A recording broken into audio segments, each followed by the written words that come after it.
From markets, Nifty 50 and BSE Sensex fell into the red on Thursday, a day after 50% US tariffs came into effect here in India.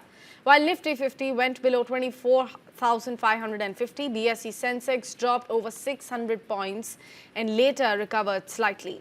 The 50% tariff imposed on India, which has already come into effect, the 50% tariff that we have been speaking about will now weigh on market sentiments in the near term. But the market is unlikely to panic since the market will view this high tariff as a short-term aberration, which will be resolved very soon. All right, so Nikkor Associates founder and chief economist Mithali Nikkor is joining us here on the broadcast. Thank you so much, Mithali, for speaking to News 9. What does this mean for the Indian market? Should we be worried at the moment or should we wait? No, absolutely. I think, at this point in time, I do think that there is some cause for worry because there were statements made this morning by, Scott Bessent, again, the U.S. Treasury Secretary. And, he was asked about whether he, would like to proceed with constructive talks with New Delhi, and his response was that at this point in time that's not his priority.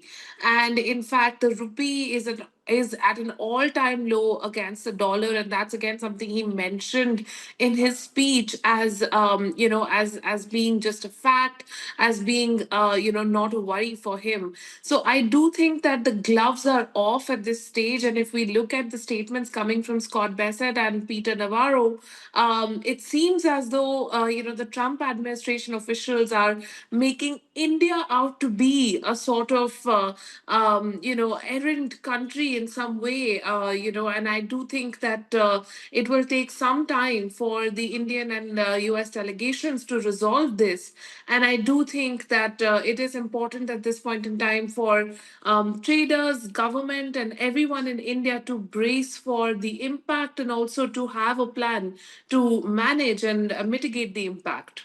At the moment, if I could ask you what transmission channels are most significant and what should Indian markets or say the Indian businessmen be doing at this point of time, Mithali? So for the business persons, I would say that the first thing is that they have to realize that we are no longer going to be able to rest on our quality. We're no longer going to be able to rest on our cheap prices. We have to forge strategic relationships with investment coming in from our side as well. So therefore, it will become important for Indian businesses who are looking at export markets to go there, to have discussions with buyers, to have co-investment vehicles with buyers, and to really co-invest in setting up new companies that would commit to sourcing from India, and also would provide something in exchange for a trading with any strategic partner. So for example, if we're talking about in Australia or the UK or Japan or South Korea, in all these cases we should be thinking about establishing joint ventures with companies, and business to business contact in this case is key for those joint ventures to materialize. And governments, of course, should be supporting these efforts and saying, there is, of course, a critical, period right now, and we need emergency support from the government. We need emergency funding coming through from the government. But beyond that as well, government really needs to support the industry as it, ventures out into this export promotion mission. And if we could, look at the potentially dovish signals at the moment coming in from, the US Fed, how should Indian policymakers respond to manage this volatility? It's really quite difficult, given what is happening with the U.S. Fed, because the Trump administration is actually attacking, Lisa Cook, who is one of the Fed governors, and this is the first time in the history of the U.S. that over 120 years of the institutions of that country, and today one of the institutions is actually being attacked by the presidency. and Lisa Cook is actually not even being given a chance to explain her position and is being pushed out of the Fed. So in this situation, we can clearly see that the presidency wants to interfere in rate setting, which has never happened in the history of the US. So, for the Indian Central Bank, this becomes an important space to watch. And I think the stand that our central bank has already taken is a very practical stand, very pragmatic stand to hold, on the rate setting until things become a bit clearer with the Federal Reserve and the direction that they're going in. But it's no longer non-partisan. I mean, we've been reporting, with News 9 on, the nature of rate setting in the US, and it's always been motivated by economic signals. It's always been non-partisan, but now we are not sure of really what direction it's going to go.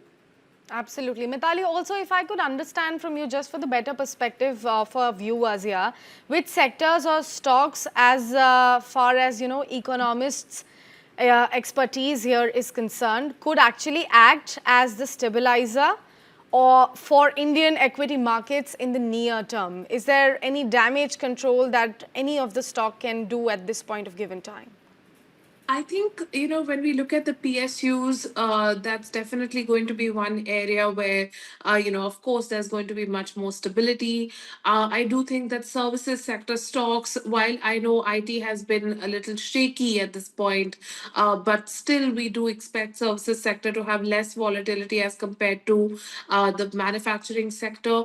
And then even within the manufacturing sector, I would say pharmaceuticals and electronics, because those are outside the ambit of this tariff order, become like obvious candidates for more stability. So definitely these sectors doing a bit better. But at this point in time, what I would definitely say is that if even if the sectors, the manufacturing sectors, get some support from the government of India for the immediate term, let's say next 3 months or 6 months, to manage the working capital crisis that is on their plate, and to improve their inventory management, just for these two functions, then also these companies can easily stabilize and bounce back, because a lot of other markets are definitely open to the Indian MSMEs and to these sectors.